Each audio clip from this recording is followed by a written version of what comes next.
So we are going to the hospital to do what? We're going to the hospital. I needed an injection and I needed it to work now. What's up guys? Welcome back to my channel. So it is crazy saying that because I feel like I haven't done a sit down video in such a long time, probably more than a year. And I'm so glad to be back. As you can see, we don't have the baby. We're in the postpartum we're in our postpartum period, and yeah, I thought, you know what, let me just have a sit down video where I can kind of tell you how my experience was. I know in the last video explained to you like just the challenges I had during my pregnancy, and let me tell you guys, it went downhill from there. Whew, if you see me smiling here, it is by the grace of God. But yeah, I will definitely just give you all the information and share with you, because I mean, we're besties, this is what we do. We just come here and just pour out on each other anyway, guys. But I thought it was important for me to just share because I went through a very different experience for my second pregnancy. To catch up, just to do a little catch up for people who didn't watch the previous video. So what happened was I had a very complicated 9 months pregnancy, basically. Not even 9 months, but I had a very complicated pregnancy. So I had my usual vomiting, nausea in the first trimester, which was horrible. I thought it would be like a normal thing and then it's over you during the second trimester, during the second trimester. But no, it continued all the way through the third trimester. Second, my stomach grew way bigger. Believe me, in the second trimester, I could not wear the clothes that I was wearing during my previous pregnancy in the last trimester. Like, that's how crazy it was. And not that I had gained weight, because my last pregnancy I had gained more weight. It was just the belly growing so big. It's still something I have to work on now to lose, honestly. But yeah, that became a challenge because it was so much for my body. So I would have so much pain, back pain, leg pain. I would struggle walking and standing for long. So it just started becoming a problem. Now the next thing, I had like a lot of amniotic fluid than the usual amount, like a little bit more than the usual amount. So that was also a problem. I had sugar spike issues, so I had to be on a diet. Which just was just one thing after another. I felt like every time I was going to the doctor, there's always just some bad news, you know. And then I had, the biggest scare was I was starting to feel contractions, but it was so early on.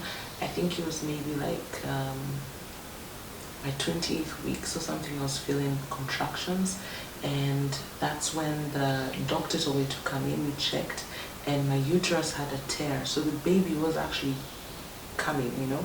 And I remember during that time my husband wasn't there. It was just me and my daughter, so I had literally no one in the house.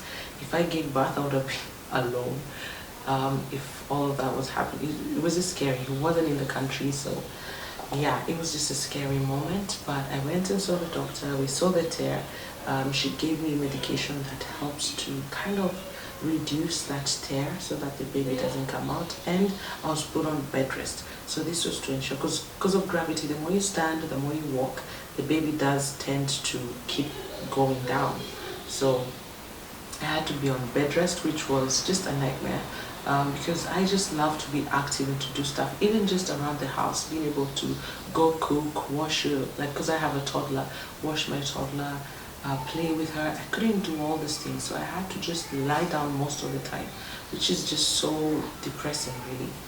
Anyway, but I was like, you know, for the safety of the baby, I will definitely like ensure that I do that. And so by this time we were just buying time so that like I go further along till the idea was to go until 38th week and then deliver the baby during 38th week of a C-section, just have a like elective C-section. That was the safest option because I had C-section for my first child. So yeah, that was basically what I thought would have been the safest or with the least risk for me. Of course, you can give birth naturally after a C-section, but I think all these things, it's between you and your doctor. So yeah, anyway, I was on bed rest, and then we had like a moment. There was a time where my blood pressure just spiked, started becoming a problem. Throughout this time, we were monitoring like the blood pressure, all these things. But at some point, it was absolutely crazy, super high. I believe it was about 190 or something. Over the lower one was getting to 110, like 115, really high. And so the doctor just decided, this particular day we literally just went in for a checkup, and the doctor was like, you know what, I'm not gonna risk it. Actually, for me, I didn't know. She spoke to my husband in Arabic, which was a good thing because I was already panicking the moment she said we're gonna go have the baby today. My little precious girl. So we are going to the hospital to do what? We're going to the hospital. What are we going to do? We're going to bring baby. Kaki. Yes, and hopefully Kaki. car keys. Mommy's hair has to be fixed, and hopefully we'll come back soon. Hopefully in 2 days. No. What happened? Anyway, so yeah, that's the current situation, and hopefully I'll come back looking a little bit better. Right, Aya? Mama, where is Oh, Aya baby. Candy? Anyway, hectic day. Aya Candy here. It's Aya Candy But yeah, here. we're going for the C-section in the next few hours. In the next, gosh, maybe 2-3 hours. So let's go bring this baby home. I was really panicking because just the C-section itself for me is just, I thought the last time I went through a traumatizing experience, so I was so scared about it, or I just was anxious about it this time. So that was my biggest anxiety. But she told me, or I thought, because of the uterus, like having the tear, we had to, get the baby out now. So yeah, my head was psychologically preparing myself for for the process, basically. I hate injections, hospitals, blood, knives. Just the thought of everything just was scaring me. So my mind just instantly went there, which was very helpful. So I hadn't prepared. I wanted my sister to come here, or to have someone to leave my toddler with. We had asked our in-laws to come, but by the time they traveled, they wouldn't make it on time because they were like, we need to have this like now. So literally I came home packed. I hadn't even packed my clothes. I hadn't packed my hospital bag. That's how crazy it was. I hadn't packed my hospital bag. I hadn't even finished shopping for the baby. That's just crazy. It was, yeah, we went to the hospital, and oh my god, things moved just so fast. So fast. Quickly went, had the what is it called? The injection. What is the name of the injection? I keep forgetting everything. Put it in the screen, the big injection in the back, which I was just worried about. But honestly, I had the best team of doctors. So the doctor has suggested a hospital that we went to. I'm also gonna, I think it's called Privy, Pasture Privy, something like that. She suggested that because she worked there, she delivered there. So I thought, you know what, I'm just gonna flow with her on that because I really trusted my doctor. So yeah, sorry for the noise, guys. Sorry for the noise. Anyway, so we went. The nurses were really good, which was quite a contrast from my experience in Serbia, honestly. So the nurses were really good, and they prepared. I kept telling them, like, I'm so afraid of needles. Like, I genuinely have a fear of needles. So just be gentle.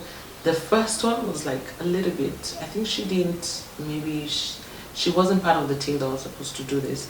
It was quite painful, so I was like, oh my god, this is gonna be horrible.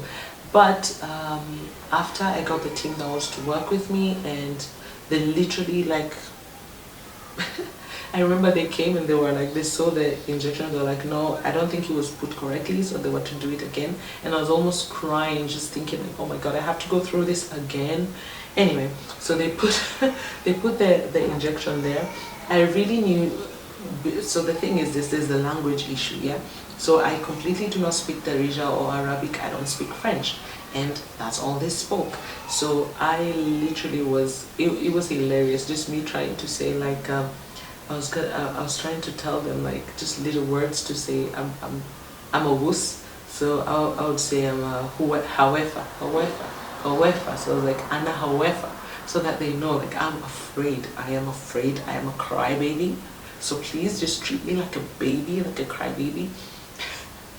So anyway, but they did a good job, honestly. Like I didn't even feel the injections because there were a lot happening.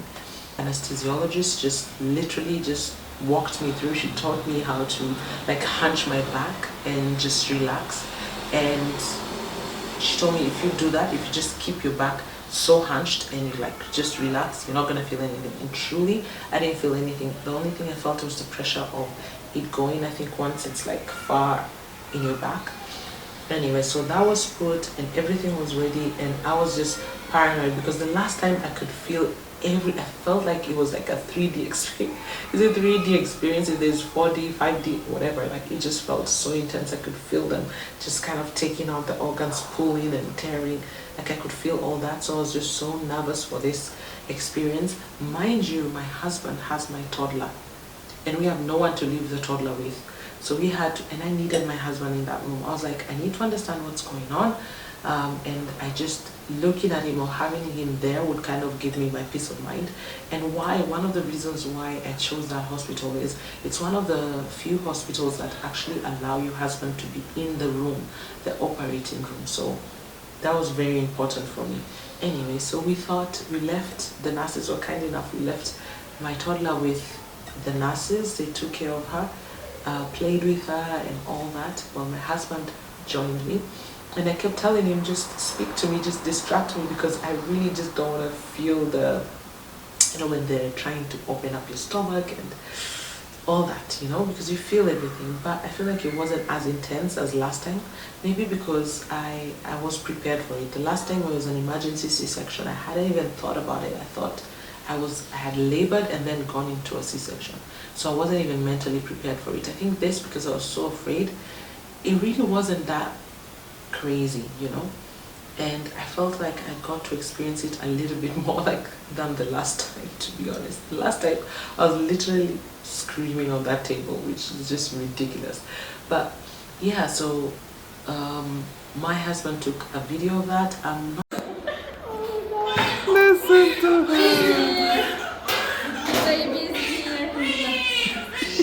I'm not gonna show that because I feel like, I don't know, it's a little bit too gruesome, maybe.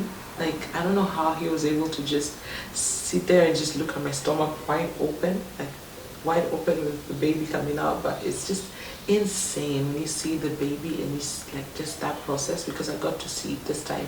I got to see what actually happens there. It was insane, but it was such a special moment.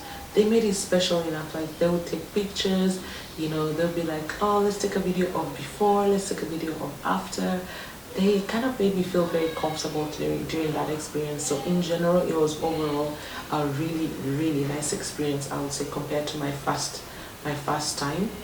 The one thing that really shocked me is in Morocco, like, the pharmaceuticals and the hospital are like completely separate. It's like different entities in the sense that you have to go buy medicine and bring to the nurses for the nurses to give you the medicine. So when it came to painkillers, that was a nightmare. I remember there was a day in hospital, I woke up in the middle of the night screaming with agonizing pain, like so bad that at some point, like, I couldn't even speak, and the nurses came, I couldn't even, like, it was so bad. You scream and then you stop and you're like, I can't even speak because of how much pain I feel. And it was so hard for them to give me like a strong painkiller, because I remember even the doctor telling me, if you want, because I know there's gonna be some days that you might have like really agonizing pain. She expected that. She told me, like, call me so I can tell them to give you morphine. Imagine that's how serious it is. Like, you really, like, they're so careful with like the medication they give you, and you really have to be proactive in asking. Because for me, I was just kind of like taking it and flowing with it and just drinking like normal painkillers. Let me tell you, this drinking painkillers, they don't work as fast as I wanted to work. Like, I was in pain, I needed an injection, and I needed it to work now. That was crazy. So for me, my labor and delivery was honestly a fair enough experience. It happened very fast, fair enough. Backtrack, what had happened was apparently I had preeclampsia, and that's why the doctor had to deliver the baby immediately. That was for the safety of the mother and the baby. Preeclampsia is characterized usually by high blood pressure and just damage from other organs. It could be the liver, the kidneys. It's you can get it from the 20th week of pregnancy, and it also stays even after pregnancy. So just to give you a brief about that, so I was still dealing with the preeclampsia of it while healing from the C-section, and it was just, I kept going to the doctors with the wound. Like, I was just having problems with the wound healing. It would be leaking, and I'd have the bandage removed and then have to go back and have the bandage put literally the next day. So it was just so complicated. And this time, like, the wound was so painful. I don't know if I couldn't remember the last time or what, but this time the wound was just so painful to see it, to function. So yeah, and then on top of this, I'm taking blood pressure medicine. I had to go see the cardiologist as well because my blood pressure was high. It still is a little bit high.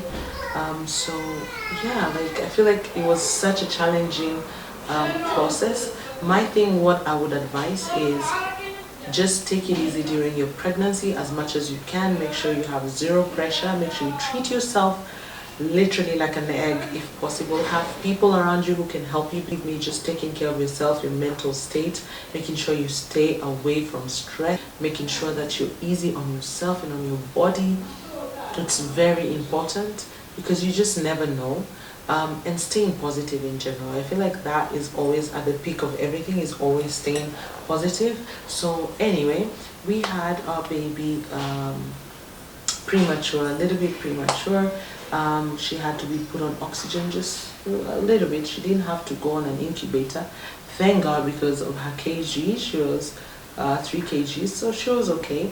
That was a bit helpful, but she was so small compared to my other baby. She was so small, her clothes couldn't feed her. But you know what, it's so amazing because they grow so fast and children are just so resilient. And so I am absolutely grateful for that experience. And I can say truly, like, I had an incredible doctor. When it comes to doctors, even my first pregnancy, I had a really good doctor. So yeah, my doctor here took me all the way till the end. She was just incredible. You could call her anytime at night if you needed anything, advice. She's such, like, the doctors who actually care about the patient, you know. And I am absolutely grateful for that. And I think it was incredible. I truly think the experience here was actually good considering how crazy my pregnancy was. So yeah, it was scary, I'm not gonna lie. And it just put me in a conclusion of, I don't think I want to have any other kids because that experience was just so horrific. I'm not even gonna lie. And it was an emotional roller coaster because you have to go through this process of thinking, did I do something wrong? Like, you know, the first instinct is you start blaming yourself, you know.